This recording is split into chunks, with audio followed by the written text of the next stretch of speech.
Ayan guys, sila yung nagpipintura dito sa aking room. Kailangan ng pinturahan yung aking room kasi nabakbak na yung mga pintura sa ceiling. Yan sa may sa aking bathroom, yung ceiling din sa aking bathroom nabakbak na. Kasi nagkaroon ng problema doon sa aking rooftop. Yung tangke ko doon ng tubig is nasira. Yung yung kanyang tawag dito, automatic. So yung tubig is umawa sa tangke, hindi siya nag automatic stop, kaya tuloy-tuloy yung tubig. So na-stuck doon sa aking rooftop. Kaya yung yung semento is syempre basta nababad sa tubig. Kaya ang epekto is yung nag-crack yung mga pintura sa ceiling ko. Ayan, daming kalat dito sa room ko.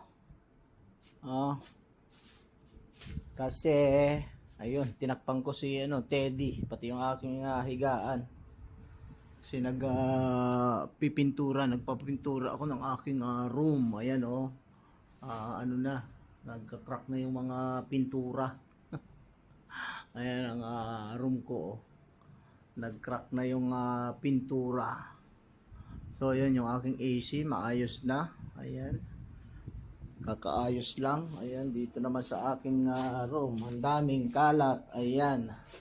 Pati dito sa aking CR. Pinapaayos ko. Kayo, tingnan mo yung ceiling, ayan, nabaklas na yung mga pintura. Kaya kailangan papinturahan ng bago. Ayan, ang daming kalat. So ayan, yung ceiling naman itong aking room ang minamasilyahan para matakpan yung mga dating pinagtanggalan ng pintura. Ayan, pinapakinis na. Pagkatapos niyan, saka naman pipinturahan pagka natuyo na yung masilya. Ayan, daming kalat ng aking room.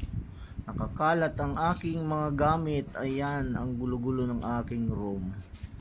Grabe. Ayan, dito naman sa sa hallway papunta sa aking bathroom. Yan naman ang minamasilyahan, yung ceiling dyan sa aking papunta sa aking bathroom. Yan yung hallway papunta doon sa bathroom ko. Yan naman ang minamasilyahan.